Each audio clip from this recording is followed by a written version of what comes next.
Hey everybody, and welcome to another YouTube live session. This is Roberto Blake from robertoblake.com, helping you create something awesome today. So today we're going to be looking at the YouTube dashboard. I've had to make like a kind of convoluted setup here with Super Chat above us and the analytics over here where you can see them with my screen. I'm hoping that there won't be any glitches with this live stream because this was a little bit more intense to put together. I'm going to have to keep this one to 30 minutes to an hour tops because I have a flight in the morning. I'm going to be speaking at a conference, so I've got some travel shenanigans to think about. So that's what we're going to be up to.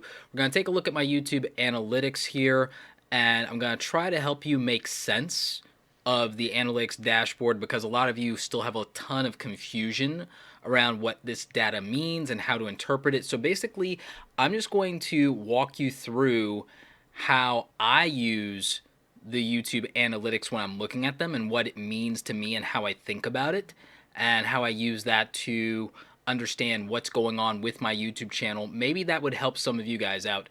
So, that's what I'm going to be doing. For those of you wondering how I put this whole thing together, I'm using Wirecast Studio. That by itself is a $500 program to set up. So doing this kind of live streaming, I guess you could do this with OBS, but I'd rather pay money than figure that out. That's just me. So what you're seeing here is just the last 30 days. That's typically what you guys will see. Usually it tells you the last 28 days because that's the shortest month in a year. And there's a lot of information you can get from that. But I want you to understand how YouTube is setting a priority. Look at what the first thing here is. Watch time. That tells you how important this is in terms of a metric to YouTube and Google. Watch time is critical. Watch time is the most important overall factor in a YouTube channel. So that really matters. Views are important, obviously, but views ultimately help you accumulate watch time, and YouTube is valuing watch time clearly over views because look at this hierarchy. This isn't an accident. Trying to understand average view duration. Here's something a lot of you are doing wrong. You're looking at this number average view duration, but this includes the people who are dipping out after 30 seconds, so it doesn't really matter. And then you're saying, oh, well, I should only make 4-minute videos. That's setting an artificial ceiling, so that's actually going to ruin your channel if you look at this number and then decide that that's the number that you should be making your videos in terms of how long should you make a video. Whatever this number is, in theory, I really feel like your videos should be 2 to 3 times longer than whatever this average duration number is. That's what I actually believe, and that's what's been working for me. Granted, I just make my videos as long as they need to be, but in theory, if you wanted to, figure it out, I would say whatever your average view duration is, your videos should be 2 to 3 times as long as that because you want that number to keep getting higher. And if you make your videos shorter, you're not going to get that number to be higher. So that's what I would say about that. Let's see. What else have we got going on? Let's talk about likes and dislikes. You'll notice that there is a red arrow here on the dislikes, but it says that compared to the last 30 days before that I'm actually down by 23% dislikes. And the reason that that's not a plus in terms of a green arrow instead of a red arrow is because YouTube refers to likes and dislikes in exactly the same way. So all of you thinking that you should delete or unlist a video because you got a certain number of dislikes, it means nothing. It means absolutely nothing because YouTube, as you can see here, rates the engagement exactly the same. It doesn't care. So that, that's what that means. Someone asked, how am I doing these broadcasts? I'm using Wirecast, and I'm using YouTube Live. So comments are an important factor. And that's something that I've managed to increase through engagement. A lot of that has to do with doing various different things, but a big part of that strategy has been asking questions in the actual video that that people would answer to and using polls. Shares is important. I've been doing a little bit better about getting people to share my videos, but I probably don't get nearly as many shares as other people just because my stuff is I guess it's not very share friendly just depending on what it is, but I've been working on that with like the creative thoughts vlogs and certain videos, but education content doesn't get shared as much as something that just makes people super excited. So that's important. Subscribers, this number is your net positive subscriber count, meaning that this accounts for any subscribers that you also lost. So that matters. The next thing it tells you is it tells you your top 10 videos, and you can rank those by different things. It initially does it by watch time. So again, YouTube is telling you right now that it values watch time more than anything else. A lot of you still worry about your view counts and your likes and all of those things when YouTube clearly cares disproportionately about watch time, because every chance it's the first and most important thing in the dashboard. So other than that, it gives you a sense of where your viewership is coming from and what your traffic sources are. You guys can see that most of mine, a good chunk of it, suggested videos, a good chunk of it is the browse features, and a good chunk of it is YouTube search, and 19% is other. So if anyone was worried or thinking about me view botting or sub botting, here you go. You can't fake that. You can't fake suggested videos, browse features, and YouTube search because something actually has to do that. So you can't buy those. Sorry. So yeah, that's just a jab at haters because, I'm about that life. So yeah. So in terms of raw watch time, in the last 30 days, it's the equivalent as if people had watched my videos for almost 6 years. That's nuts to think about. Let's see what I can pull in terms of, and let's see if this doesn't crash. You can pull lifetime data.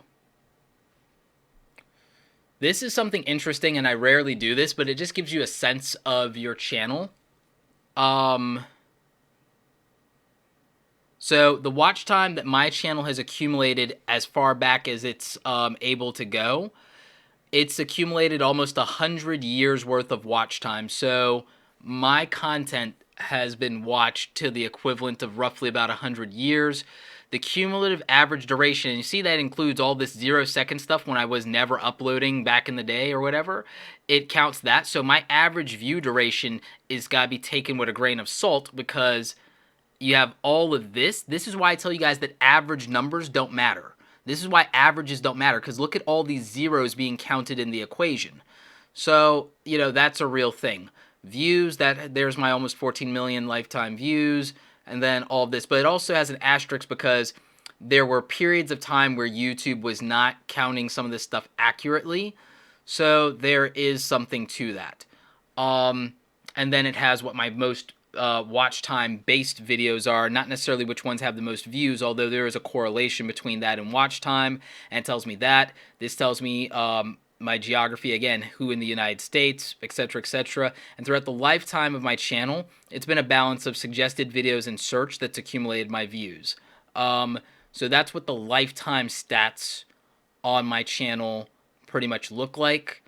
And then I could go to the last 30 days again. So, that's something interesting. So we got a couple of questions here. Let me take a look at. Someone asked about real-time data, and I'm going to answer that in a minute. You want a full tutorial on live broadcasting? All right, that could be interesting. What's the average watch time that YouTube likes? There is no average watch time that YouTube likes.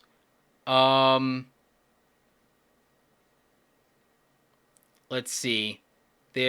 If building a successful YouTube channel was easy, everybody would do it. Yep, absolutely. So what if you Plan Read Geek says, so what if you have a lot of views but not a lot of subscribers? What if the view count on your homepage is high but your watch time per video is low? Then I would say you need to rethink your content strategy and see what is making people not watch all the way through, and also what is not converting them to being subscribers. Now, on average, I would say that oh, thanks for the super chat, Bob's Backyard Farming and Aquaponics. Thanks for all the info you share, mate. Cheers. Thank you, Bob. So that's $5 Australian. Nice. Love the super chat, guys. If you want to, use the super chat, that's above here. The dollar sign there is next to the emoji, and that would let you donate whatever you want. $2, $5, $10, whatever you want. So that's always cool. And I encourage you, whenever you have channels that you want to support, that you do those kind of things, because they do help channels. Mike, how are you? Good to see you, man. So, that's what the general analytics dashboard kind of looks like there, so you guys have a sense of it. I did a video already explaining YouTubers and taxes. Barry Crowder asks, if someone watches a video at 2x speed, how do they count the watch minutes? I'm pretty sure that it would be... I'm pretty sure that the way that it works is that it would count the actual raw watch time and not count the speed boost, which means that if it's a 10-minute video and they watch it at 2 times X, it would count 5 minutes. I'm pretty sure that that's how it would work, because that's how I assume the programming works. Mike, thank you for the $1 in Super Chat. Awesome. Thank you so much. So what you can see here is that for the last 30 days, in every stat, I'm net positive in every stat over the previous 30 days. And that's a goal that you should probably try to set, is see where you can improve. The only stat where I'm not net positive is in dislikes, but I always kind of want that to be in the negative. I have 23% less dislikes. So that's something that I think you should definitely be shooting for, is how can you improve? Someone asked, how can you improve watch time? You can improve overall watch time across the channel by uploading more frequently. Maybe if you're uploading long form content, if you're doing live streams, those things all increase watch time. Watch time for the month helps channel authority, which helps with overall ranking of individual videos. Improbable Trek says, I have a question. What helps the most with ranking videos higher in search is views, watch time, or views? YouTube has come out and said it. I'm sorry, not views. Why did I say that? Watch time.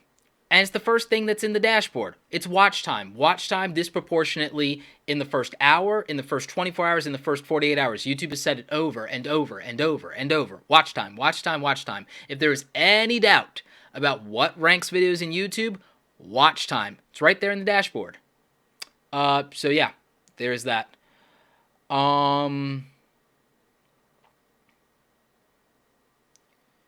YouTube employees in the creator community said that if you watch 10 minutes at 2x, you get 10 minutes.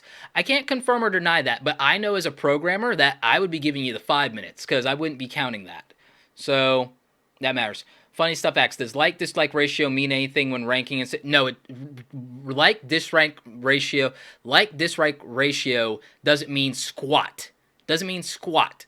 Most YouTubers are just too sensitive about it, and it's also used by haters as an emotional attack, because they know you guys overvalue that and that you care too much about the like-to-dislike ratio, so they're just using it to hurt your feelings.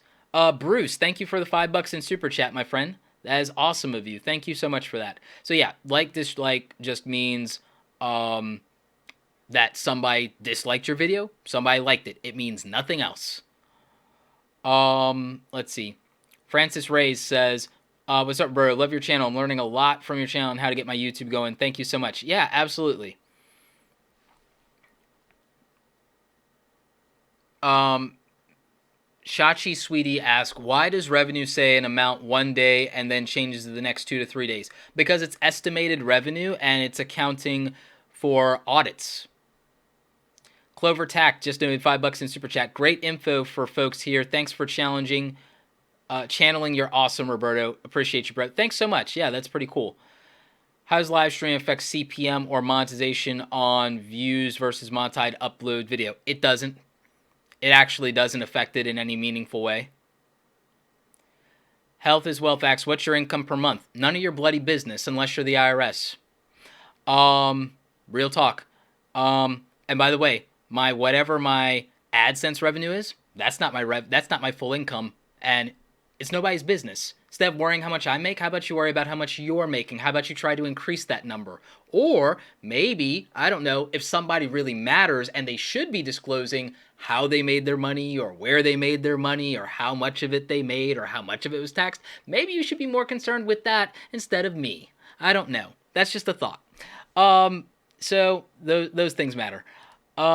Tex Crowley says, solid info. Thank you for sharing. My 8-year-old with 55,000 subs will be taking off pretty soon. All right, nice. Yeah, just stick consistent. Be in the game. Like, be in it to win it. Let's look at real-time analytics and I'll explain some of that to you guys because that could be interesting. I just hope it doesn't crash anything because it's real-time.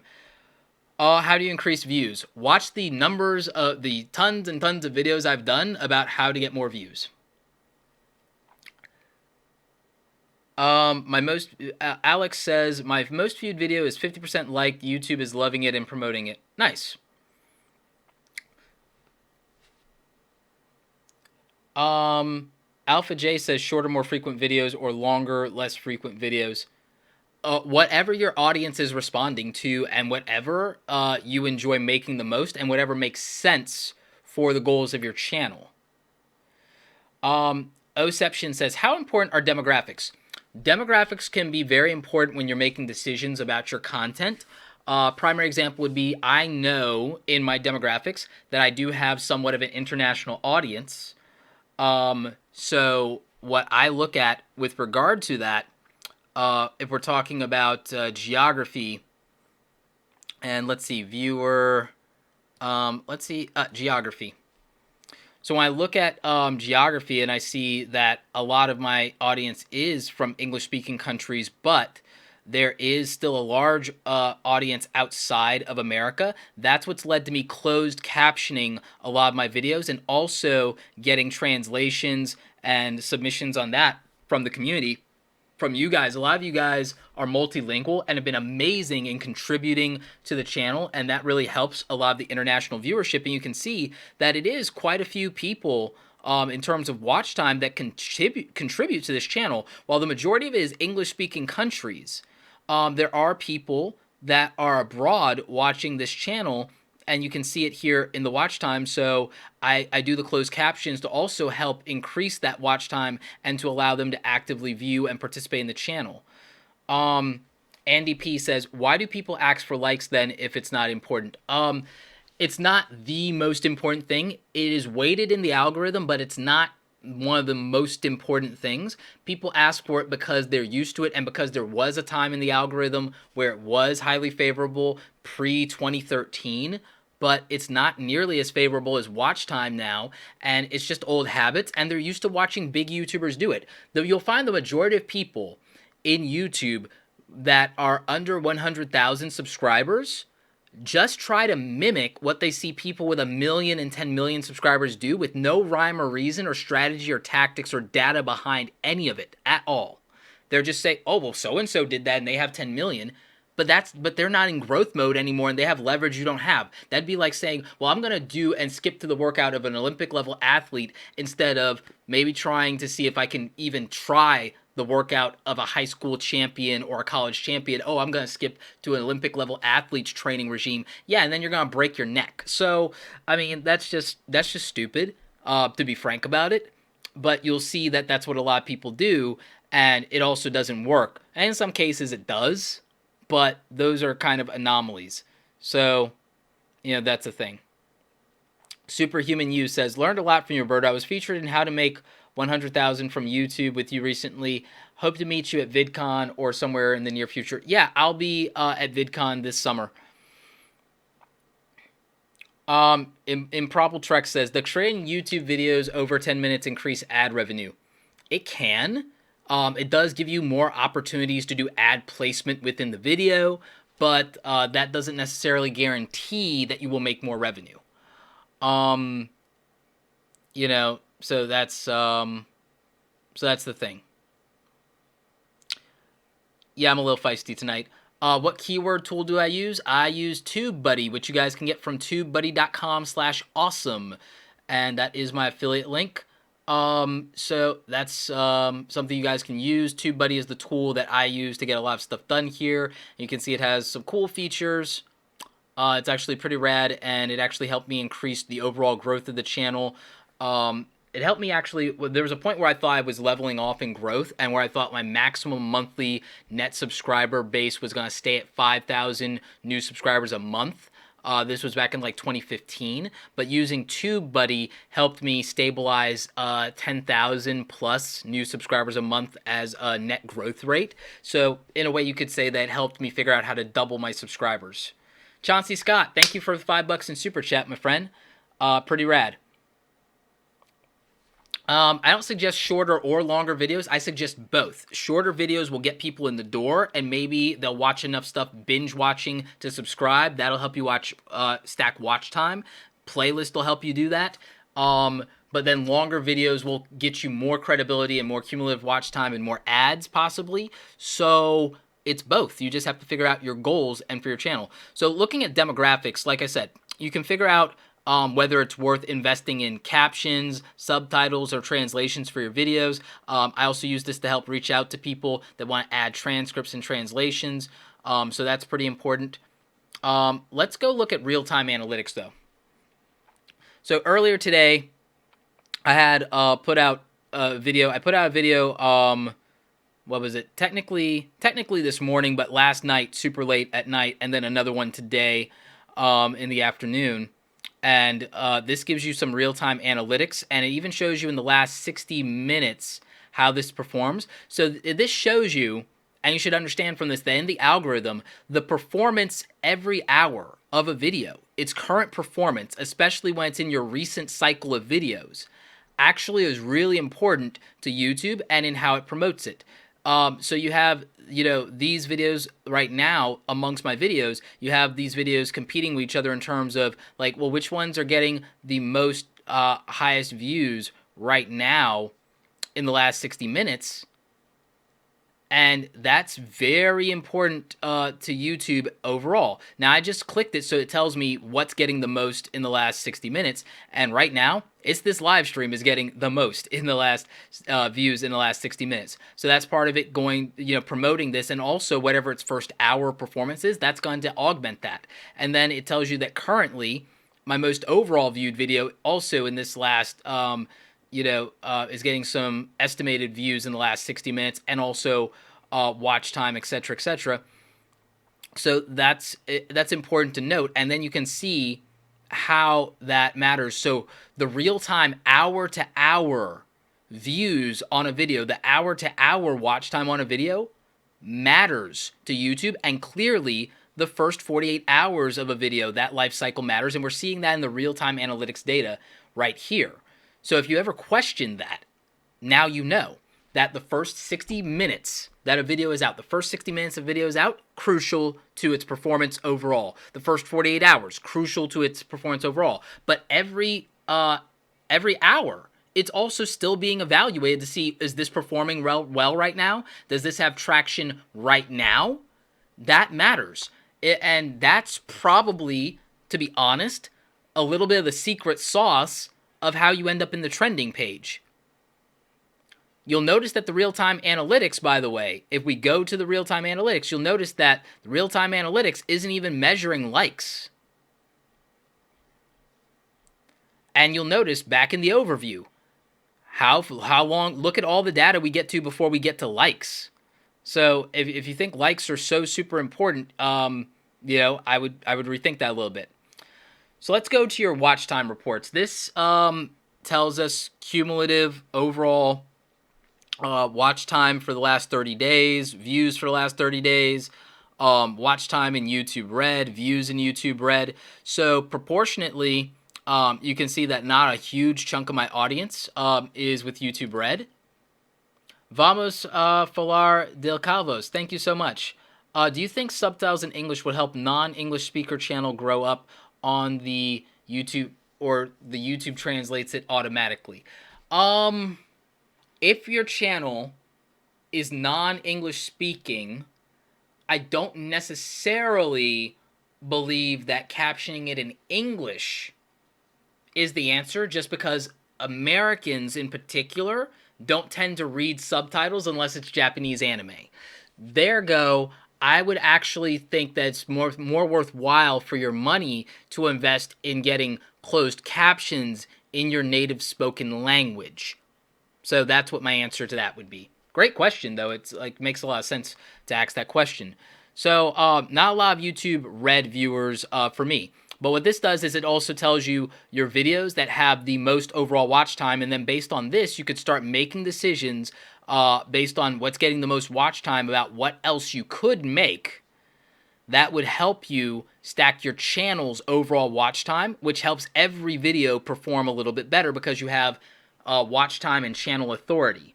So that's something you could look at, or if you really desperately care about views so much, you could sort by what got the most views in the last 30 days, and you could then make similar videos to that.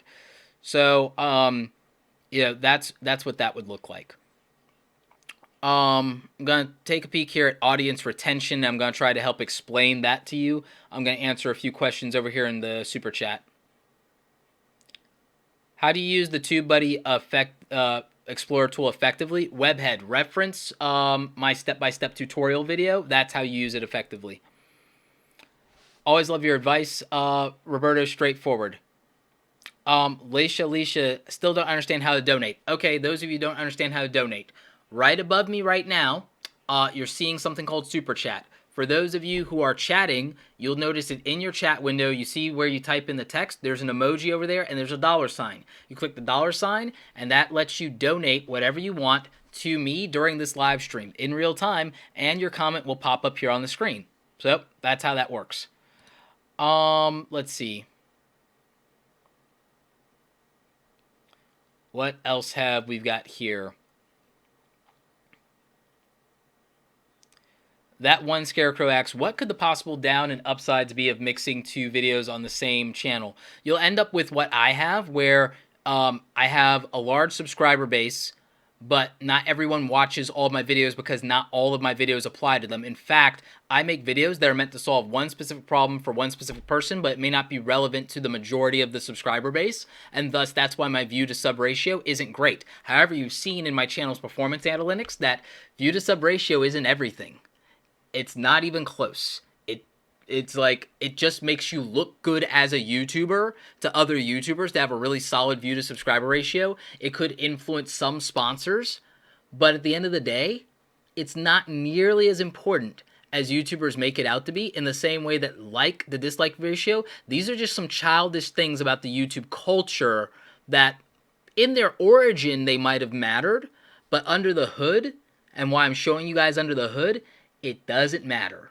It doesn't matter. When your channel is green lit in like every area and every category it can be, when you have green arrows everywhere, that matters. When you have a net positive sub rate, that matters. When you have really good watch time and overall high views, and you have the revenue you want, you have a good view duration. Average view duration for most YouTube channels is under 2 minutes. I have double that. That's when you know that you're hitting your marks. It has very little to do with the things that are cool in the YouTube culture. There are plenty of people who are cool in the YouTube culture that cry themselves to sleep at night because they can't afford California rent. I'm just saying. So let's look at audience retention. The average audience retention is an interesting thing, but again, don't overestimate that because it's an average, which means the average accumulates also the zeros, which means that weighs it down, but it also accumulates the extremes. So I wouldn't worry about this as much. I would just use it to take it with a grain of salt, and you can see that like my live streams tend to perform really good in terms of the average duration watched and in terms of overall average percentage viewed. So I'm getting some pretty good ratios there. Most people, it's roughly around 25 to 30% if they're lucky. So what I would say about this is my theory has always been whatever this number is, in theory, you want 2 to 3 times that to be the type of length of a video that you're making, because it's going to raise the number on its own over time, because that's just how math works. You're setting a higher ceiling, so you'll want to do that. We already looked at demographics. Playback locations aren't as interesting to me. but I'll explain it to you guys anyway. So this shows how many people are watching on the YouTube watch page, which is an individual video, versus embedded in sites and apps, versus the YouTube channel page, which is almost nothing for anybody, and stuff other than YouTube. So the majority of this is going to always pretty much be, as you can see, 99% the YouTube watch page if you're doing things right. This is like when you get featured on a website or something, or if you're putting stuff in your blog. Traffic sources, this is going to be important for most of you guys. This is a breakdown, and this is where you can see if someone ever shows you their analytics, this is how you'll know whether they're legit or whether they're buying views or not. Whether that's paying for ads or whether it's actually them buying views from like a fake website, which I keep telling you, stop doing that. It's stupid. Google knows. YouTube knows. And here's the proof. So majority of my views come from other suggested videos. And I'll drill down into that and you'll be able to see where that's interesting as well, because there's some things you may not have realized about how suggested videos work. And then the rest is YouTube browse features, which I'll explain and show you what that means. And then 22% of it is search. Let's look at this YouTube browse features though, because I think that's confusing for most of you. So this shows how much of your watch time and views and what percentage of that cumulatively comes from being in the YouTube homepage, which is where stuff is recommended. This is how much of it comes from your subs. You can see that from the notifications. It's not a matter of like, this is not how many of your subscribers watched. This is how many watched specifically because it showed up in their sub box or the sub notifications. So that's what matters. Ooh, we got some more super chat stuff. ADHD's World. Oh, very cool title. To the other viewers watching currently, as someone with 2 decently sized channels, I can confirm that the info Roberto gives is gold. Absorb it and really appreciate it. Not many people will give you this for free. Yeah, thanks so much, ADHD's World. Live in Wield Art. Just wanted to see if this worked via mobile, as somebody said it doesn't. On mobile, it's to the right on a tablet in the horizontal view. Good to know. So Super Chat, in fact, does work on mobile devices. So we've got some legit information on that. Very cool.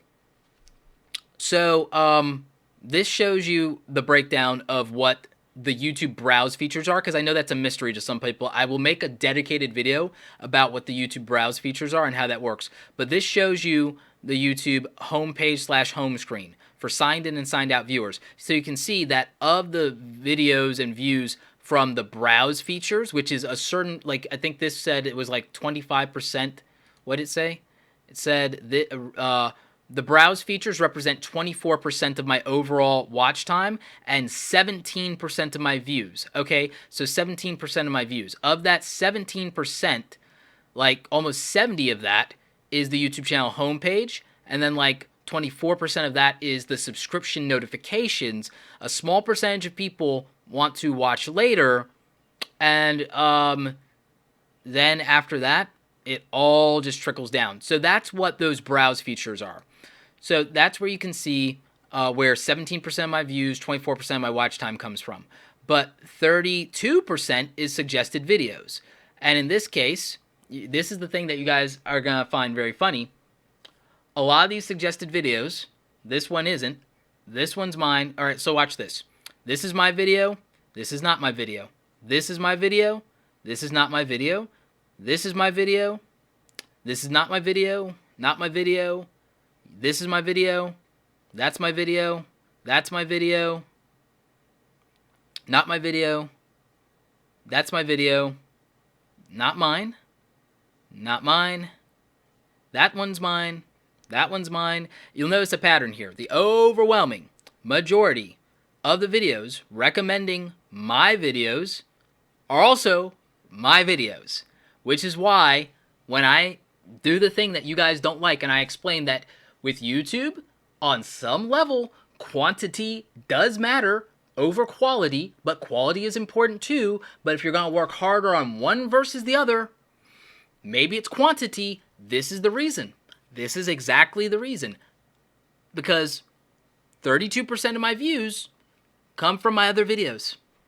And it also comes from being able to be related to other people's videos, which also in turn, then, because you watched one thing that I might have a video that's related to from me or someone else, I get recommended in your homepage, and then I get another bump from that.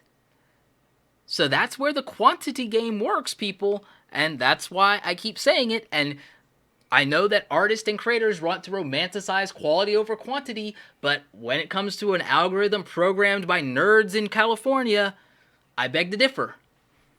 So YouTube search.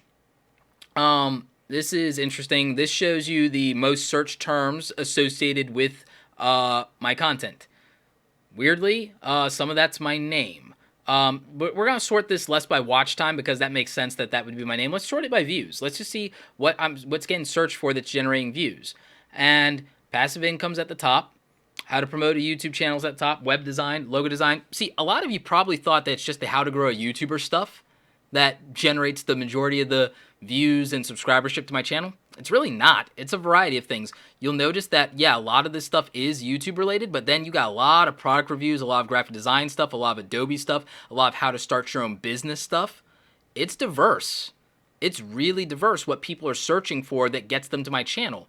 And that was an intentional strategy of mine in the beginning. A lot of people keep telling me, you should have niched down, you should have niched down. It's not my personality. That works for a lot of channels.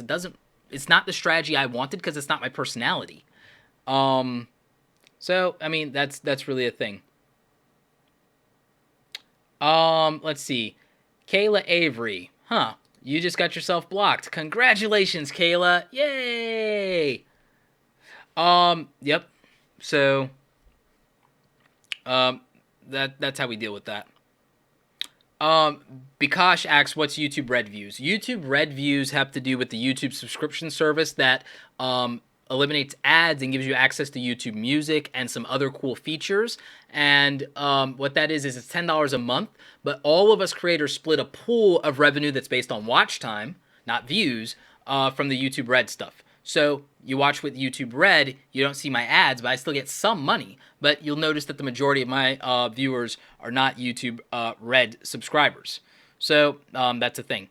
External. External is when your stuff is on other websites like the Google search engine or like this 4kshooters.net because I make a lot of videos about shooting 4K video and editing it. Creative Pro, I write for them. Premium Beat featured me. Obviously my own website. So Zillion Designs, How Design, a lot of other places. TubeBuddies even featured me. So there is a lot of external sources that do help drive some views to my channel, but you can tell comparatively that's not even close to the amount of views that are driven by other sources that are more directly related to YouTube. So YouTube features specifically, a lot of which I'm using search engine optimization to capitalize on. You'll see that roughly that's 66 there, 76 plus. So like over 80% of my YouTube traffic is based on optimizing for YouTube features, search, and related videos. That's 80% of my traffic. Not social media, even though that helps. Not the notification squad, even though that helps. That's like 1% of those views. But all the optimization things that I do, that's what's crushing it.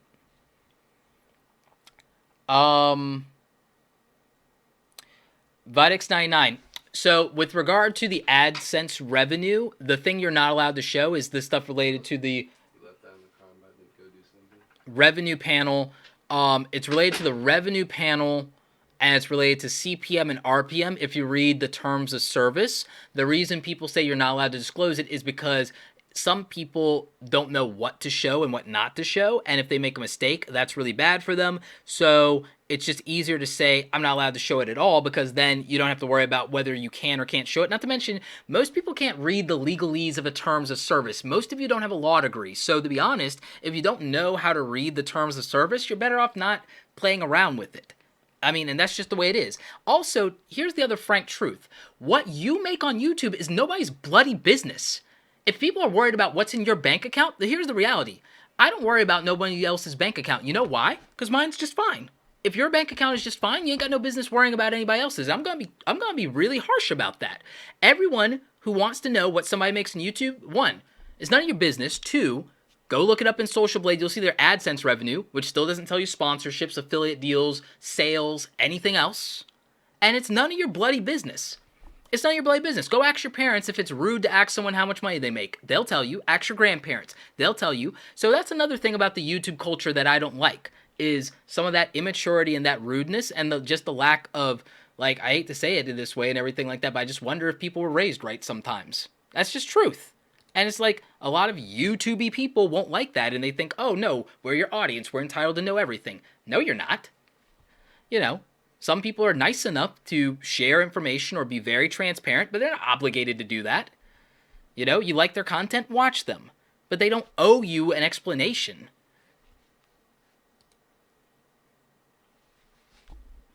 So Alpha J asks, is the YouTube Analytics sidebar on the left the priority of the algorithm? In general, if you ask a designer that does UI and UX, or you ask a programmer, we read top to bottom, left to right. I think it's fair to make assumptions based on that. As someone who's worked in web development, I was a Flash developer, I did PHP, MySQL, in addition to doing just front-end web design stuff. Priority is top to bottom, left to right. That's typically how it works. Programmatically, that's true. So I would say that you can make some fair assumptions about what the priority is based on top to bottom, left to right. In the Western world, anyway. D Lovely Life, how often do you recommend us to view our analytics? Thank you, Roberto, for your knowledge. Darth Roberto. Yes, Darth Roberto the Wise. Darth Roberto the Wise. $5. Thank you so much, D Lovely Life. No, it's a great question. I would say look at your analytics as much as your state of mind and emotional state can handle it. And by that, I mean that some people look at these numbers and they become obsessive. They let it cause them anxiety. They become fixated, and it's not healthy. I use this to let me vet my intuition and to make some data-driven decisions, but I don't attach an emotional value to what I see. I don't get mad at what I see. I just, oh, that's the data. Well, let's see what this might mean. Oh, well, let's see if we can improve there. Let's set a goal. Let's, like, that's what I look at. Or I say, oh, well, that's on what I expected it to be. Or, oh, that's less than I expected to be. Let me investigate more. So that's what, that's how I use it. Once a day is probably fine. I would say that might be too much for some people, but I would say once a day is fine.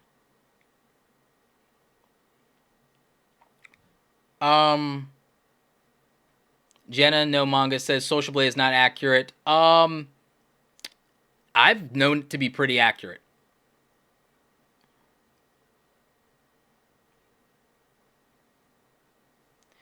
So let's see.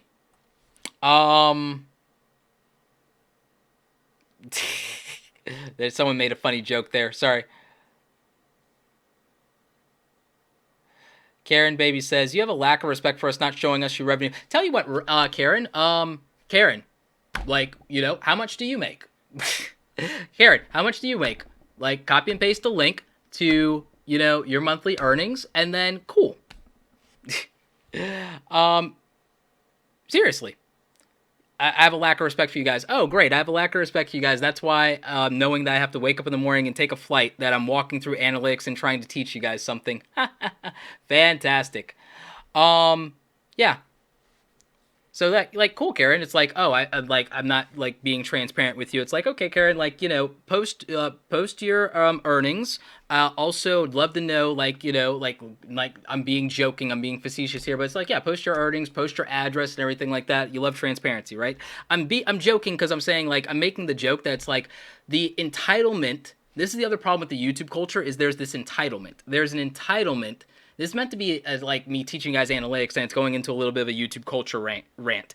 The YouTube culture has bred this entitlement, especially among younger viewers, that they feel like you owe them something, and they feel like because they watch and they view, that entitles them to have all the access to you in the world and all the aspects of your life.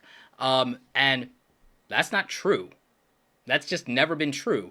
And it's no more true of YouTubers than it is of, like, Beyonce and Nick Cannon and Mariah Carey and all those people. They don't owe us answers about every detail and every facet of their life because we buy their album or we watch them on TV. They just don't. They just don't. That's real. And that's like, they're human beings. They're entitled to their privacy however they want it. and we're not entitled to make demands of them in any way, shape, or form. And YouTube culture, because there's not the great divide between people on the internet and the mainstream, the problem, as cool as that is, as many benefits as it brings, the problem is that it creates a lack of respect and a lack of what should be off limits. And the fact is that whatever someone says is off limits, you're obliged and obligated to respect what they say is off limits. So that means if I decide, hey, you don't get to know about my personal details in my relationships and my dating life. You don't get to know stuff about my girlfriend if I'm dating one at the time. You don't get to know stuff about my family, or if I have kids, you don't get to know about that. Or you don't get to know about the interworkings of my business or the legalities of that, especially if you might be a competitor. You don't get to know that because I said so. And in any other scenario, that would be respected. If you were a plumber or a carpenter or a teacher or an electrician, it would just be outrightly rude for someone to ask you about your money, and most people would not even attempt to try. But the YouTube culture has bred a consumer, has bred a person that feels entitled to all of that. And it makes no sense because I guarantee you, Karen, that you're not asking your boss for his pay stub. And I think that that's probably much more relevant to your life than what I make. So, that's just real talk. Rant over. Let's go back into data. We're looking at devices here. And I'm probably just going to ban Karen, so that's cool. But, computers, mobiles, tablets, TVs, gaming consoles. My audience doesn't view as much on gaming consoles or on televisions, but televisions is increasing, which is fascinating. More people, apparently, watch time-wise, are spending time in terms of watch time on their television viewing me than on their tablets. Although I'm getting more views on the tablets. That's interesting that those numbers are flipped. So you should look at things like that and then think about how your stuff presents in terms of TV. This is part of why I'm going to be moving more of my content to being 4K video, is because as this number increases in terms of watch time, going to that higher resolution is going to make sense. Disproportionately, it seems that I'm getting much more of that watch time over on the side of computers and mobile phones, and also I'm getting more views on computers and mobile phones. So that's actually interesting to take note of. And I'm really surprised at the television numbers. The television numbers, that is growing. And YouTube TV, is going to have some interesting implications there. So that's also a good sign for me with the 4K video. Also, notice this. The average viewer duration when I'm on someone's television set or on their gaming console is a lot higher, by like almost a factor of 2 than if I'm on their tablet or their mobile phone or their computer. So trying to target and get more people that will watch on a television over a period of time and then planning for YouTube TV, that's going to be really important for channel growth, not just for me, but probably for all of you, especially if you guys are doing much more mainstream content than I am. So, I think that actually matters. So, yeah. TUBEBUDDY. Like, Alex Becker tells you how much he makes. Cool. So does Pat Flynn. So does John Lee Dumas. It's like, and some people also are happy to tell you how much they weigh and what they ate for dinner tomorrow. Like, there is a such thing as oversharing. And if anybody wants to share that, that's fine. But just because they want to do something doesn't mean that everyone should be obligated. You know what? I mean, because I decide that, if I decide to stop eating red meat tomorrow, should someone throw it in your face that, oh, well, Roberto doesn't eat red meat, so you shouldn't either? Should that dictate the course of your life? Just real talk.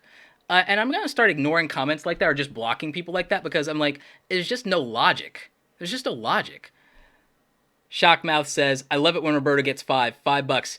Yeah, if you want, it's going to be harder for me to get mad if you keep throwing money at me, but okay, that's cool. But yeah. So yeah, that's what, alright,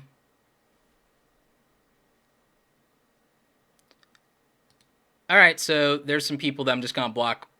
That's just what's, if people feel so entitled to, certain things, I can literally just go ahead and block them, and also I would tell those people, it's like, hey, Anybody who feels that way can unsubscribe anytime. So that's just how I'm about it. But yeah, Roberto, please stop stealing the trolls. It's invaluable information. Yeah. Yep. So you're right. I should ignore it. It's like I should ignore it. It's just a YouTube culture thing that bothers the heck out of me. And I've got to I've got to start prioritizing the pragmatism of the fact that there's a lot of you guys who don't give a crap about that. And I'm giving it more time than I should. So anyway, moving on. We looked at the devices, so that's pretty cool. I forgot what's in the translations. Oh yeah, okay. Video info language. So this is interesting if you have an international community and a diverse audience. You can kind of use this to get a sense of whether or not having subtitles or translations would be impactful. There are a lot of people who are contributing, and thank you guys, everyone who's contributing to translations and subtitles. I super appreciate that. I'm also paying for some of that as well in Rev.com. But going into this in the geographics gives you a sense of whether that makes sense for you. But let's get into something super interesting that I think you guys may not fully appreciate, which is how the subscribers and the net subscriber growth lots works. And here's the other thing. I'm going to explain the YouTube subscriber bug because I've been talking with a couple of people about this that are SEO people and programmers instead of talking with just YouTubers about it. I've been talking with programmers. I'm just going to deputize moderators to deal with the trolls actually. So that's pretty cool. Yeah, I'm going to deputize moderators that can deal with the troll stuff so that I can just stop going on tangents. But here's how the YouTube subscriber bug works, at least my understanding of it. So aside from the occasional times that YouTube will unsubscribe you to a channel that you actually mean to be subscribed to, there's another glitch that is the display bug. So the display bug, and some of you saw this when people were getting negative subscriber counts for a while, then YouTube had to fix that stuff. The way it works is there's a syncing issue that I've experienced personally where I will be unsubscribed to someone in the mobile, on my phone here. I'll be unsubscribed to somebody, but then in the desktop, it says that I'm subscribed. So if I click subscribe again, it actually unsubscribes me, and then I have to subscribe again. Now, their total net subscriber count stays the same. But if you're watching a real-time sub count like the one behind me, then the number would go down and then it would go back up. But what'll happen is YouTube here in the analytics counts the loss in your tally, but then it counts the gain in your tally.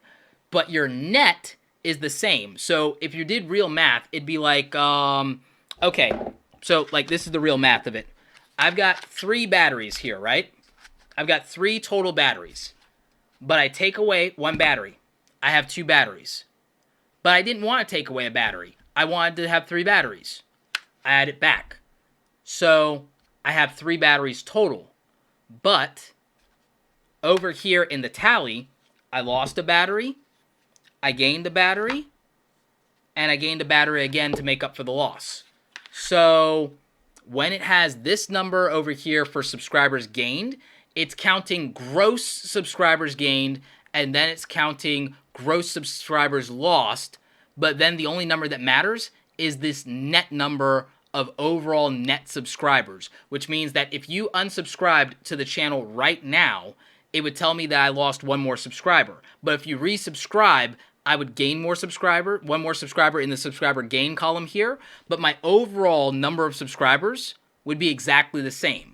So now you have a little bit of an understanding of why there's a visual display glitch with syncing between desktop and mobile and how that impacts the overall subscriber lost number and inflates it artificially. The subscriber lost and subscriber gain number is artificially inflated, but the net subscriber number is accurate. I hope that makes a little bit of sense because I know that that's confusing.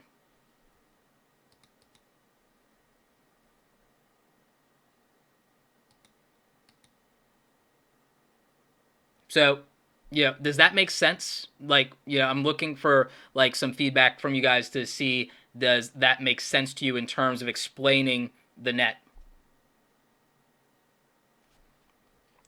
Did you notice the a bug with losing subs after a mobile live stream that happened to me on Saturday? No, I haven't noticed that.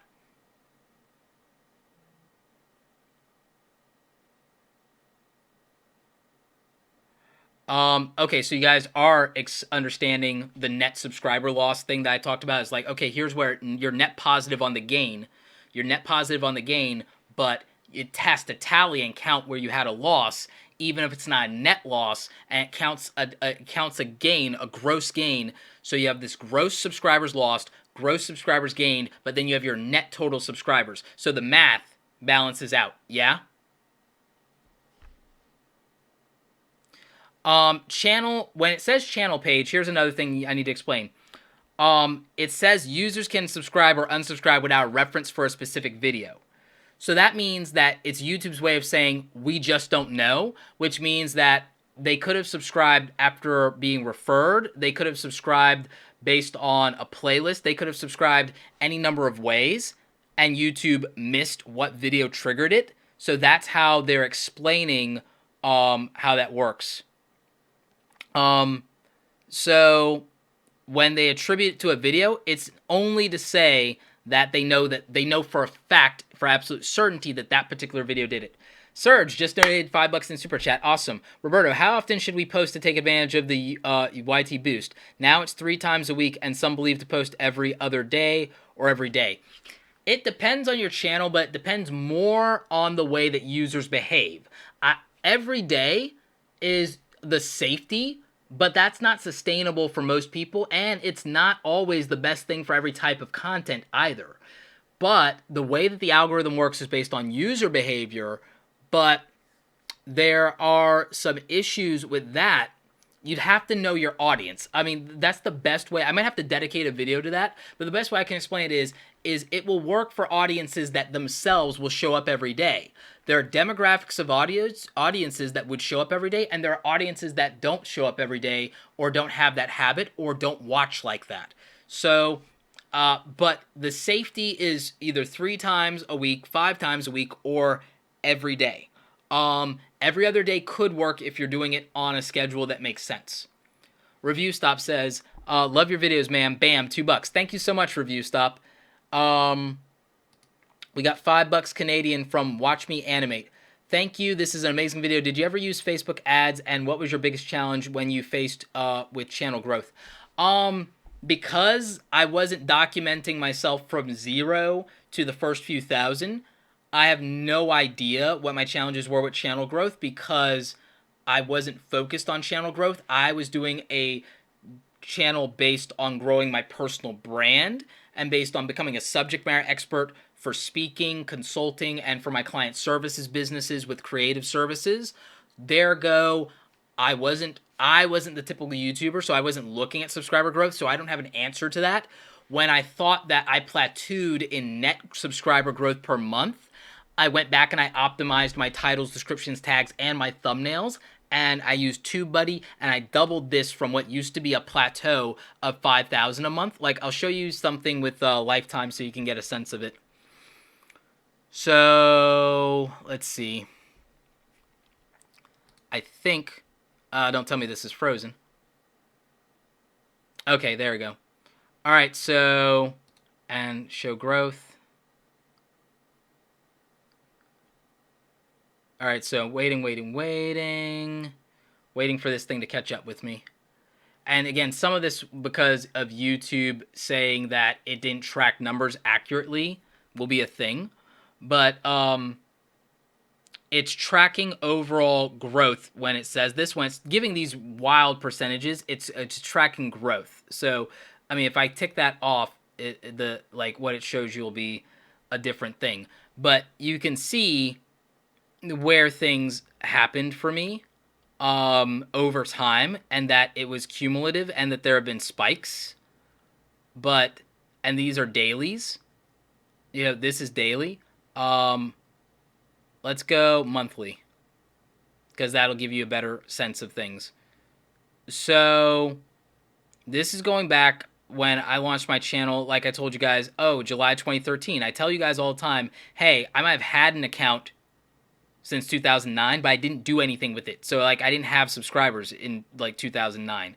But in July, I haven't even looked at this that hard. So in July, when I started doing real weekly content, that's when my channel grew. Like I had been dabbling in it that summer, but I decided to commit in July to make a video a week and then stay consistent forever. And you'll see that month to month, this is the actual chart of how many new like subscribers per month I was getting. And you notice that this is kind of like where it plateaued. And then at the end of the year in 2015, New Year's, I was sitting there auditing my channel for 2016, and boom, explosive growth. And that's when I started using TubeBuddy, and explosive growth, explosive growth. So, you know, now April, it isn't done yet, and it's still accumulating that, so it's figuring that out. But you can see the pattern here. So I don't know what my struggle is with subscriber growth because I wasn't paying attention to it. You can see here that like it was progress month to month, you know, even from July when like, you know, I started, I initially, after doing weekly content for a couple of months, was getting a few hundred new people a month, then 1,000 new people a month, and it just kept going and going and going. So, yeah, that's I approached it very practically, and I just concentrated on doing quality content and doing more of that once I figured it out. So for the lifetime, that's how it all, you know, shakes out. And then I can attribute subscribers to specific videos. If I go into this, and we're in lifetime mode, so this is like the big thing. So it's less of what you might even expect it to be. Because again, most of you probably assume that all the videos that attracted and grew my subscriber base so much were the How to Grow a YouTube Channel videos. The thing that grew the most was the passive income video. Yeah, here's the, you know, one on YouTube subscribers, sure, but look, there's a graphic design video. There's another YouTube video, but there's another graphic design video. There's another small business video, another graphic design video, another small business video. The stuff that got me the most in the top 10 is graphic design and business-related videos got me the most. Some YouTube stuff is mixed in there, but disproportionately, the graphic design, the software stuff, the hardware stuff, the business advice, the how to make money online, that's where I grew my subscribers, and where I continue. If you look down this thing of the top 25 videos, most of it is not overwhelmingly YouTube related. Most of it's not overwhelmingly YouTube related.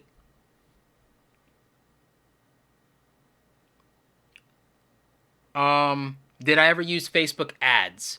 No, not to grow my YouTube channel. I used Facebook ads for some business stuff and a little bit of growing my email list, but it didn't make sense for the money. I could do it more organically. So, I haven't paid really for Google advertising and stuff for the YouTube channel. The YouTube ads that I did run were for my speaking engagements.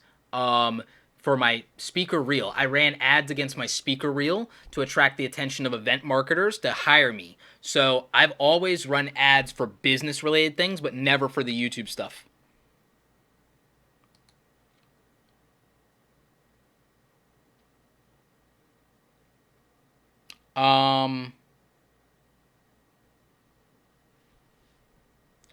And another person gets themselves blocked. Yay! So there's that. Review Stop says, I have 155 subs. Should I do live streams now? I mean, you could do live streams if your audience wants that. I would experiment with it, and I would see how you like it. YouTube wants you to stay on YouTube. Pushing people off the platform has negative consequences. Yep, absolutely. That's where stacking watch time comes in.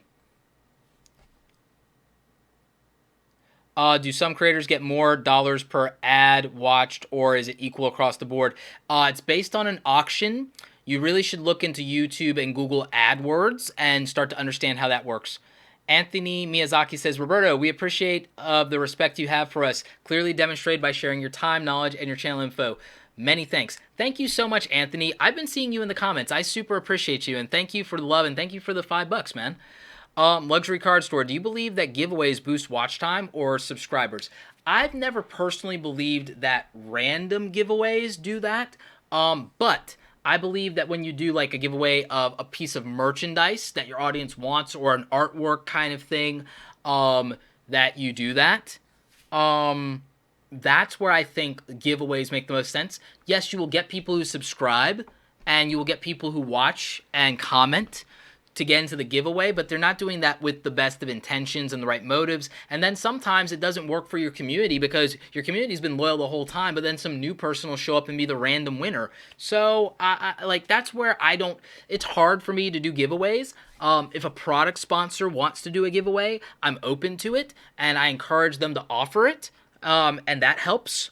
But I'm more interested in getting them to engage in a meaningful way. Like, I would do giveaways that are based on contest, honestly. Me, I would do contests, which would mean, in my case, if I'm ever going to do giveaways, I'm going to make you guys go out and create art. Or I'm going to make you guys create your own videos and do submissions. Or I'm going to, like, if I work with a brand and we do a giveaway, I would make you do a video that's about the brand so that they get more brand awareness, and a brand would love me for that. A sponsor would love me for that. They'd be willing to work with me more and give me more money because that's really good for them that more people are talking about their product. And then I like the fact that my audience actually went out and created something awesome, actually did something. So the way that I would do giveaways personally would be predicated on my audience has to actually participate and do a contest. Not to mention I can increase engagement by only announcing the winners via video, which means that more people pay attention, that they didn't just subscribe and do a thing and then go away, that they stay active in the community. And so that's how I would do it.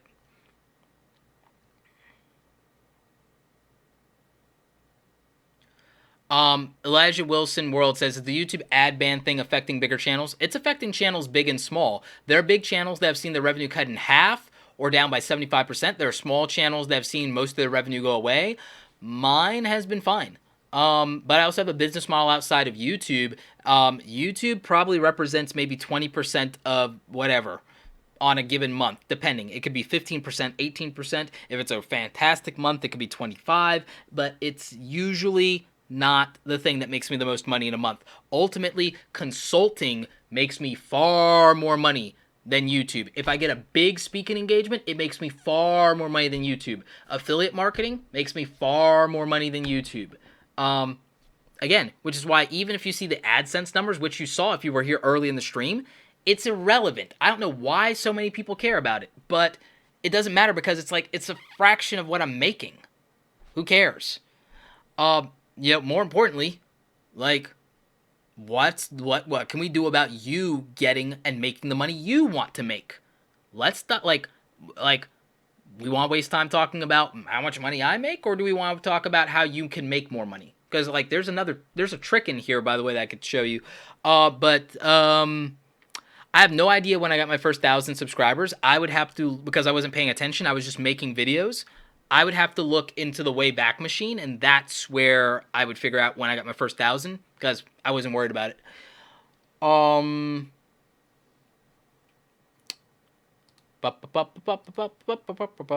Yeah, would really love it if all these people wanting to see my money would, like, be more interested in their own money.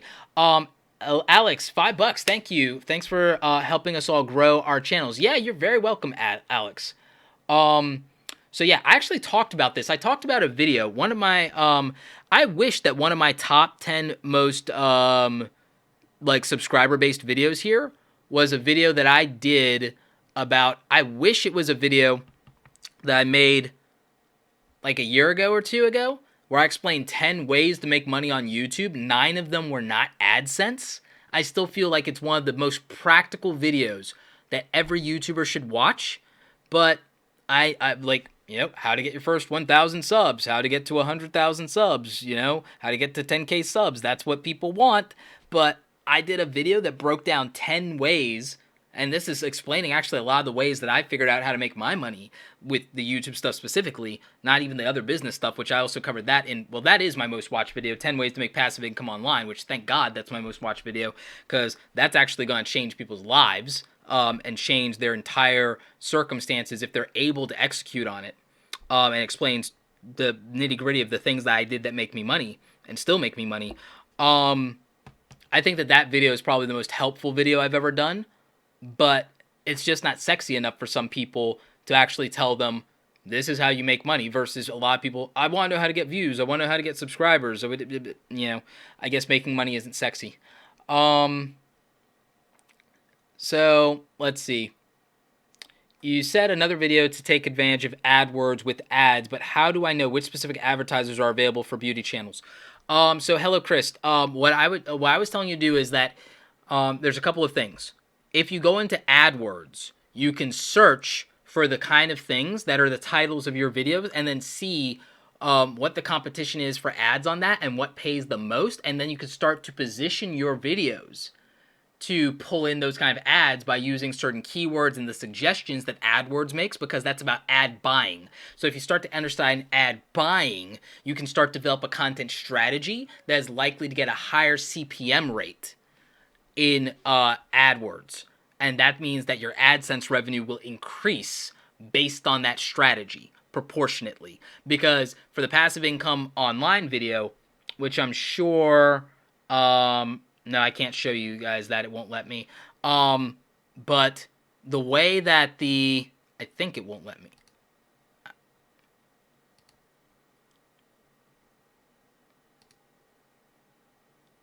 No, but that's not accurate. That's a 30-day. Oh, I see. That's a 30-day because I know I made more money on it than that. But no, wait, that's not a 30-day. That's just not accurate. Wow, TubeBuddy doesn't know that. Okay, that's interesting to know. All right, so the thing that I would say about that is the way you can figure out which videos, for one thing, you can always figure out which videos have made you the most money and which videos are making you the most money. Like, so the lifetime of that video is that. So I also know that that's the type of video that Ty Lopez is running his ads against, and he spends a lot of money on ads.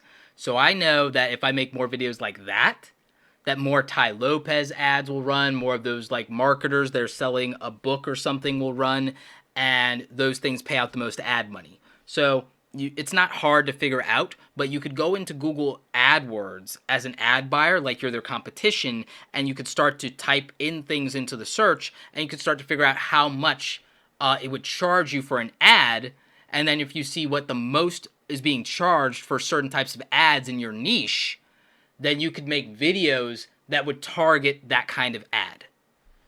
So that's my answer. Yeah, AdSense money does not compare to affiliate money, not by any stretch of the imagination. Like, it's not even serious. Like the gap is insane. No, someone asked a question about how to. Someone asked a question about how to figure out which ads will pay out the most. So there was a thing. Savage Scientist, thank you for the $10, man. This is a question that has nothing to do with anything here. Just Marco asks what kind of girls you like. Smart girls, usually with glasses, that also can hold their own and have a really good left hook. I like strong women. So yeah, let's see. So yeah, it depends on the traffic you drive is going to determine that kind of thing, and that is how you can position against advertising. So that's what would work. McCann says, what do you think about services like FameBit? I love FameBit. I have a great relationship with them. I've made a lot of money with FameBit, and I think you can too if you do it the right way. So I would definitely look into that and see what in FameBit aligns with your brand, and then get sponsor deals that way, and then learn from that, and it'll teach you how to pursue sponsor deals on your own. So definitely take advantage of FameBit. Xmoss says, how long did it take you to get to 200,000 subscribers? So July 2013 is when I started taking YouTube seriously. So from July 2013 to now, much less than 4 years, because I crossed 200,000 subscribers a few months ago. Yeah, less than 4 years. Like 3.5 years. Yeah, so like 3.5 years. Dude TV, TubeBuddy has helped me so much. Thank you, you rock. Yeah, absolutely. Thank you, man. Glad to know that's working for you. So yeah, so if you look at those things, and then here's the other thing on likes and dislikes. Likes and dislikes are equal. They don't matter. The like to dislike ratio is irrelevant. It doesn't matter. It doesn't matter at all. It just doesn't. Um Now YouTube cards and end screens, you guys should all be using this a lot more than you probably are. But YouTube cards and end screens, those are amazing, and you can see that those have, like, mine are getting clicked a lot. Like, I have some pretty high percentages here in terms of clicks, and a couple of cases what I'm doing is polls, and it'll show you poll results. And so this could be very valuable to you if you're running polls. You can see what the data is on that. And this is really interesting. So you can get a sense if you're running polls about what your audience likes, what they want. You could even make that into content, and you can give the results of the poll. And see here, we know that most people thought the DJI Mavic Pro was better out of all the drones. So out of the two drones between that and the Karma. So, I mean, it's things like that. Like, for people and how they use their laptop. Apparently, a lot of people use it for schoolwork. When we were trying to figure out, what people consider clickbait to be, we found out most people think that if the title or thumbnail is misleading, then that's what clickbait is versus anything designed for clicks. So, I mean, I would use this data from your cards to understand what people are clicking on, the click-through rates on your stuff. Look at this. Like, should YouTubers buy shoutouts? Disproportionately, most people disagree with that. So, it's interesting to be able to collect data from your audience, and you can see it here. So you can get data from YouTube, you can get data from your audience. A panel that I don't use a lot is the sharing panel, just because my content, it's not really designed as much for that. But if it was, it could definitely be a problem. Let's see.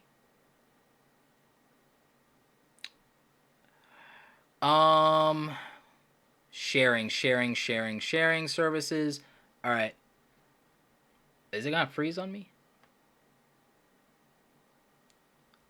I think it's still populating the data. So, Tech in the Bathroom donated $5 in super chat. Awesome. Okay. So, sharing services. Apparently a lot of people copy and paste the links. Facebook is where a lot of my shares come from. A little bit of Twitter, Facebook Messenger, Pinterest. So overall, you can see social media. I mean, lifetime wise, that's a lot of shares. But let's look at the last 30 days.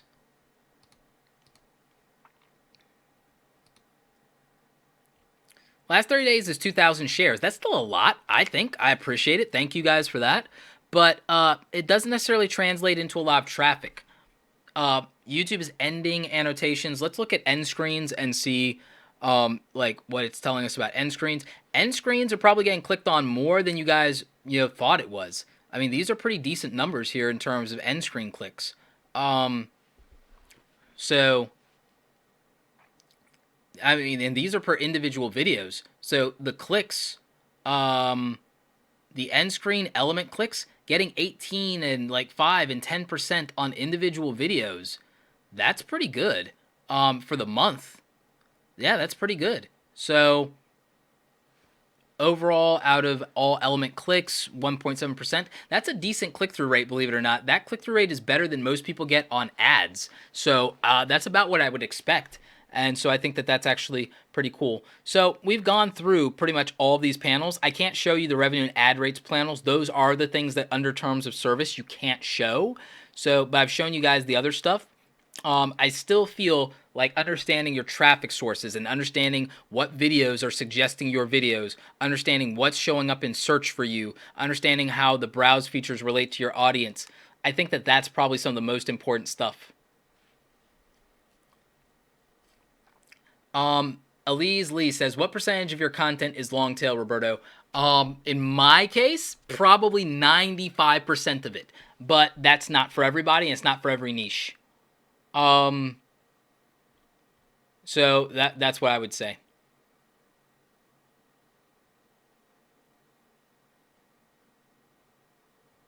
Yeah, you thought most people leave before the end screen. Even if most people do, you can see that it was a nice percentage of people who don't.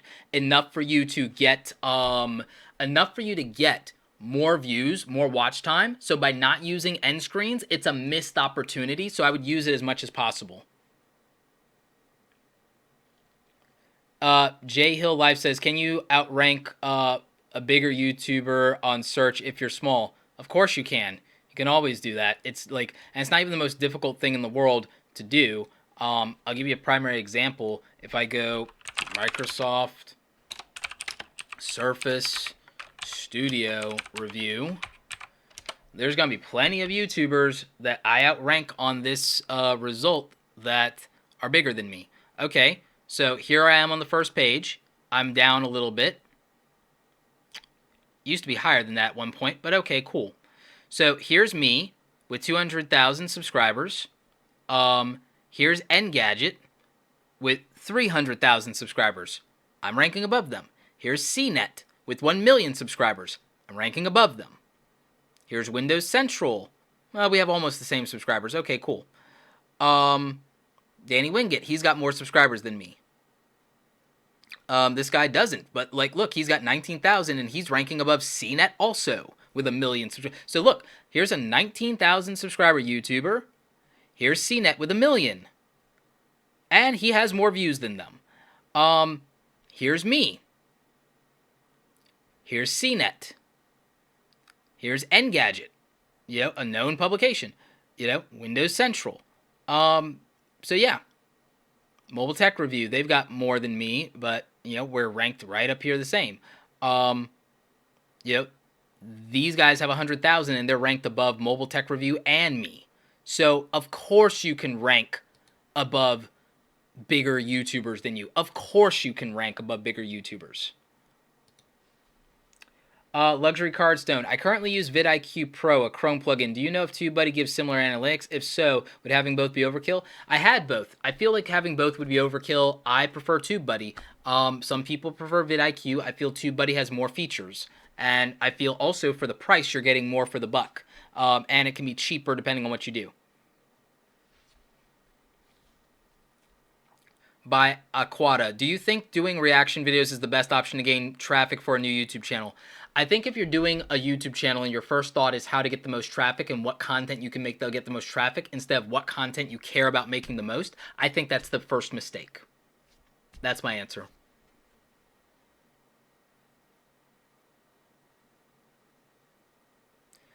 Nat, I explained in a previous stream what the new updates mean for new YouTubers. I'll probably do some smaller, easier to digest video about that when I get back from my trip on Friday. So that's what I would say.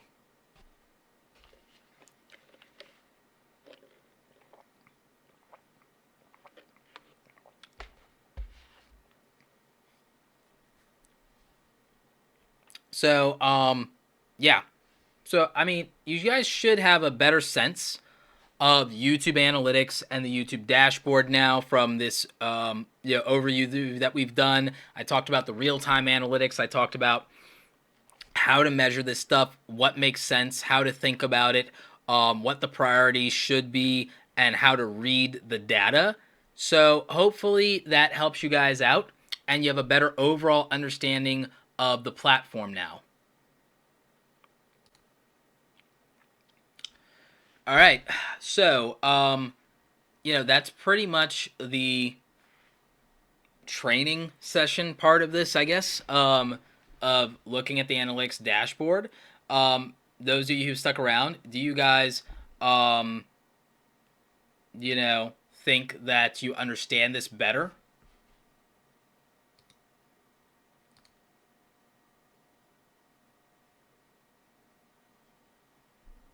Do you guys understand the Oh, excuse me, getting tired here. You guys understand how everything works just a little bit better now?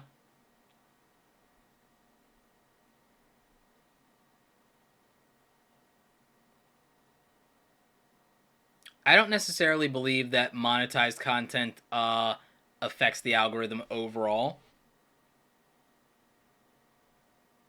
Yep. I don't necessarily believe that.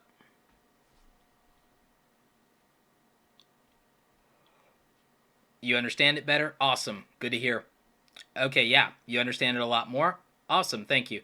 Yeah, more than anything, and again, just watch the replay if you missed out. But I think you guys should understand the breakdown now, and I think you guys probably understand a little bit of how the sub glitch thing works too, and how gross subscriber count in terms of gain and loss doesn't impact net. So that's how.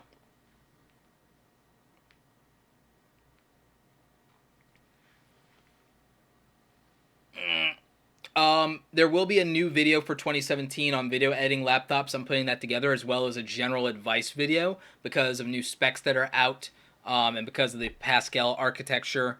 So, you know, that's what I would say about that.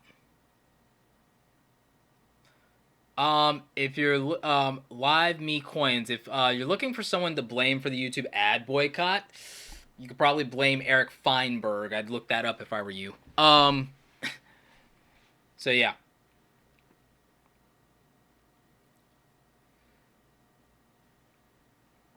Said Kikiro says, Roberto, what do you think about new content? How would you promote something that doesn't exist for people? I mean, the entire thesis of this channel is there's no other channel like it. So my answer is you make what you want to make, and the marketplace will decide whether or not it's something they want to see, whether they realized it or not. Nobody knows what they want. I mean, until they see it a lot of the times. I mean, people didn't know that they wanted a wine show until Gary Vaynerchuk did Wine Library TV. They didn't know they wanted a wine show on YouTube of a guy reviewing from Jersey reviewing wine. I mean, but that happened. We didn't know what we wanted to see a girl dance and play the violin until Lindsey Sterling did it, did we? And it didn't take off right away. So, the stream will go up when YouTube is done processing it. So that's how I'll be did. Samarchi asks, if view duration is just an average, how do we know exactly when and why viewers are dropping off? You'd have to look at the retention rate on a specific video and look at the drop off, but that's also still going to be an average.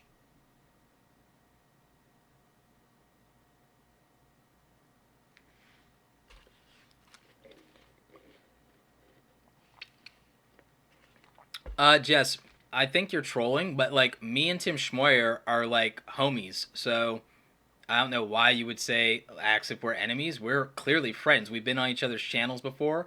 We talk all the time on YouTube and in Twitter. Like, I think you're. I mean, Jess, if you're trolling, I mean that's a really easy way to get blocked.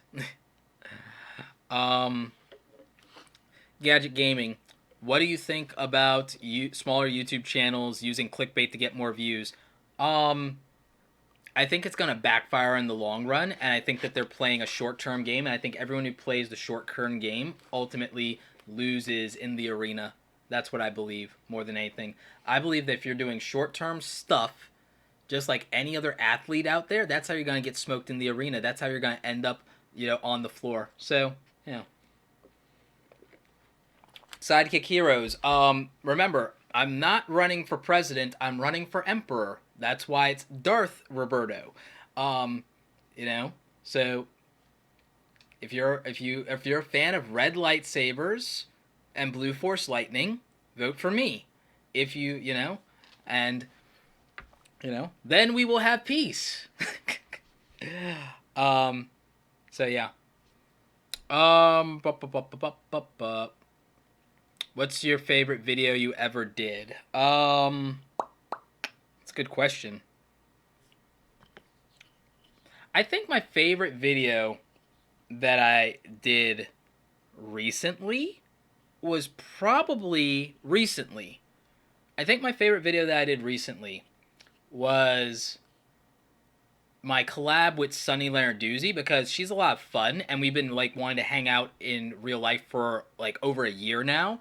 And I think all of my videos are whatever my like last collab was. I think the last in real life person that I hung out with is whatever my favorite video is.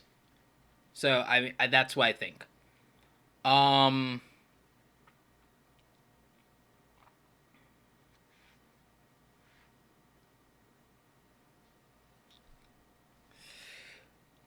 what's my opinion on the new Nikon on the Nikon 750?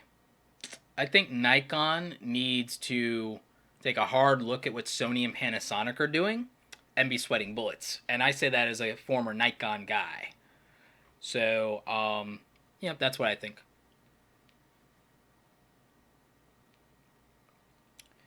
Roberto, who's your favorite YouTuber and will you meet them soon? Um, hmm.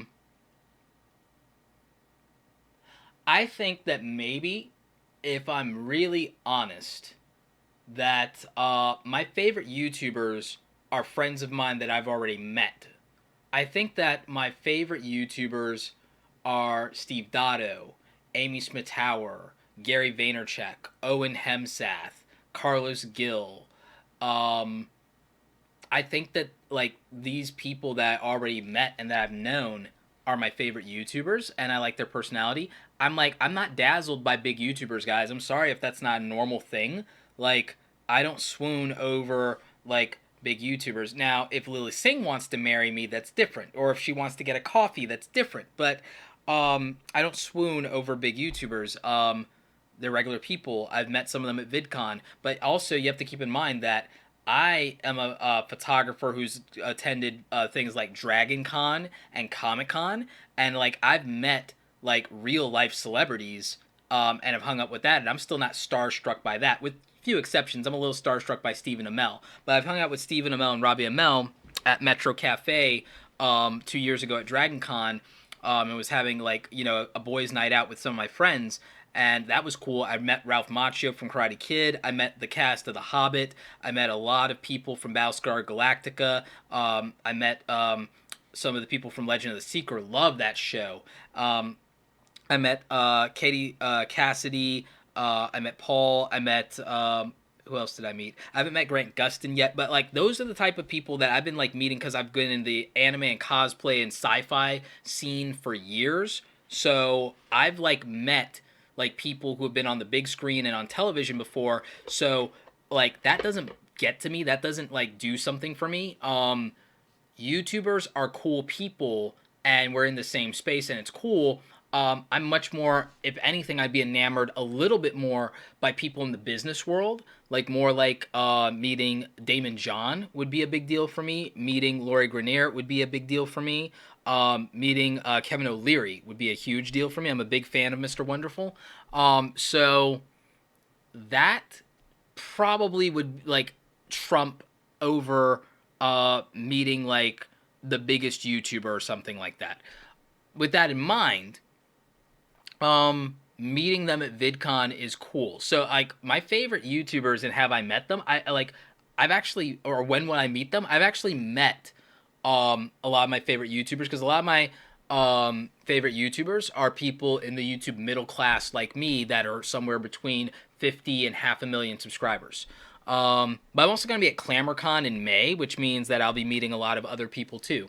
Um, I've met Sean Duras, and he's like an amazing dude, both like off screen and on. We met at Dig South, which is like a tech and entrepreneurship conference. We're both actually at Social Media Marketing World. So, I mean, it's things like that. Um, it's things like that.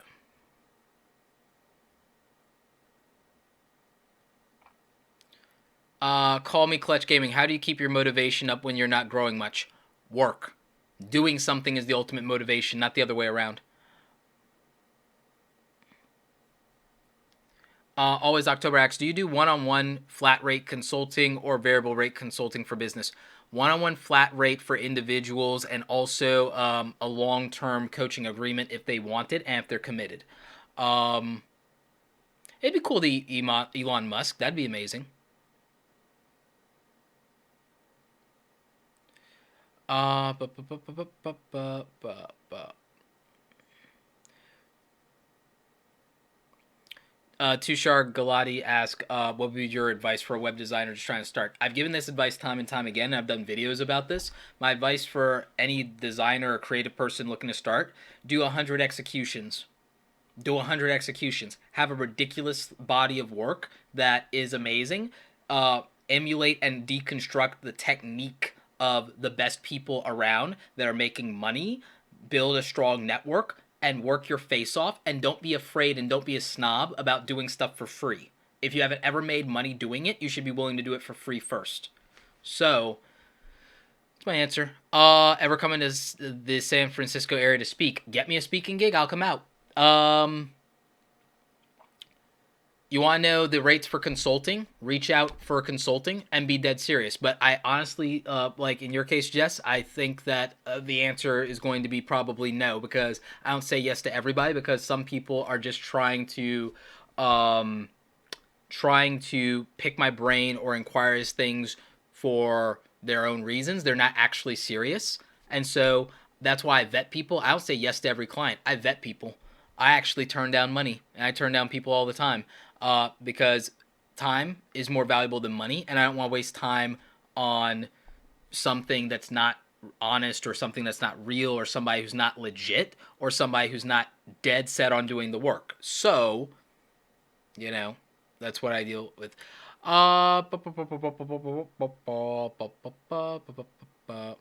Lovely kid in Japan asks, in your private time going out, do you have big eyes on you like, hey, that's Roberto? I get the occasional person who will come up to me or ask. Um, Sidekick Heroes, I sent you a reply email. I guess you didn't get it. I'll have to check and see if people are not getting replies, because email is weird. That's why I tell people sometimes to hit me up on Twitter, if nothing else, because I know that will come through. But email is weird. But I'll try sending you another reply. Maybe I send it from my phone this time through my email, in case you're not getting my reply, which is weird, which means I might have to follow up with a bunch of other people this week to see if they're not getting the emails. Oh, Aaron Robinson, thank you for the $5 in super chat. I searched for videos high and low and cannot find any videos on proper way to do YouTube giveaways and any tips, not being cheesy with it. Ideas? I covered it early in this live stream. You'll want to catch the replay. My answer was essentially that I like giveaways that are contests that require the person to actually do something and not just leave a like or a comment. In my case, I want people to do artwork or something, or I want them to make a video about the brand if the brand is sponsoring the giveaway. So that's the kind of thing that I like.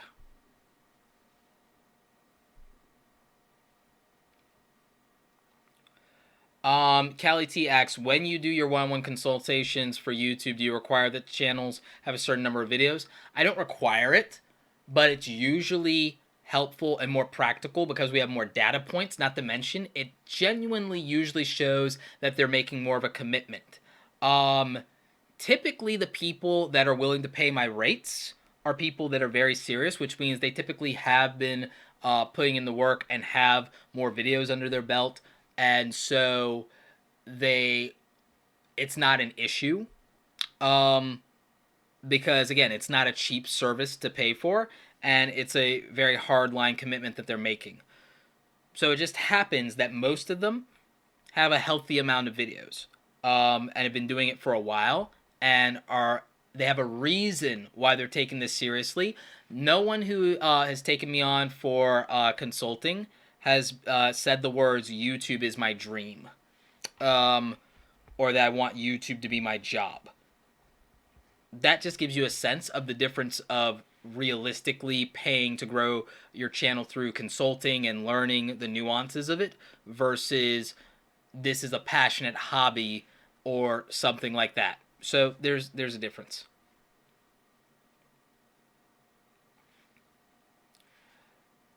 My first consulting gigs were in corporate America. So the caveat to that is they don't have to be free if it's based in your actual career field that you've done for a living as a job, and you have that credibility behind you.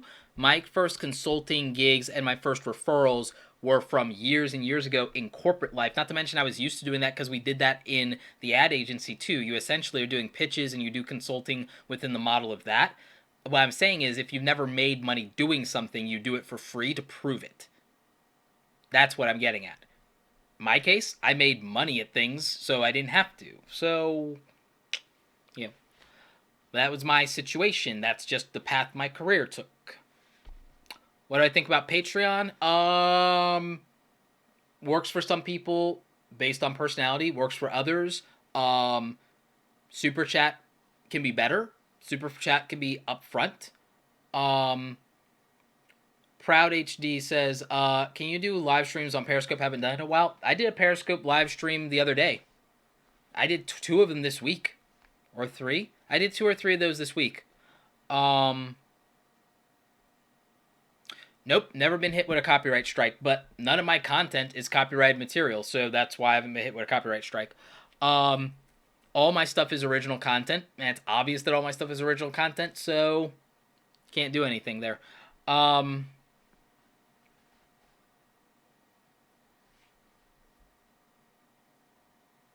Free Musically fan says, oh, well, I'm not even going to answer that because that looks like it's a spam account.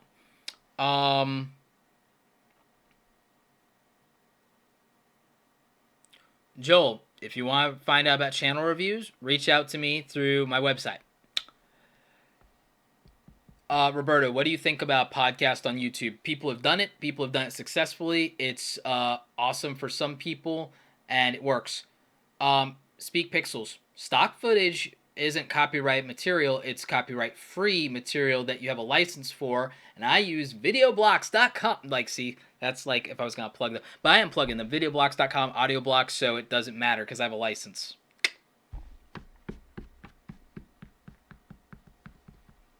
Yep, so, if you're doing copyrighted material, don't know what to tell you. As someone who's a creator, I kind of have a different non-YouTuber-y answer about copyright, so, because, I mean, I was a photographer, a designer, my feelings on copyright are a little different. Jacob, I didn't block you. Prow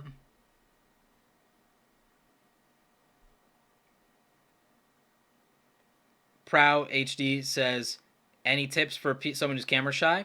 The more often you're on camera, the less camera shy you will be. And if you're really camera shy, you can do screen recordings and screen grab stuff and make the most of it and do the content that plays to your strengths. So that's what I would say about it. Practice, practice, practice. All right, guys, I gotta go to bed because I got a flight. God, what time is my flight? I still haven't even finished packing yet. Jesus, that's irresponsible of me. That's what I get for starting a live stream this late at night. Flight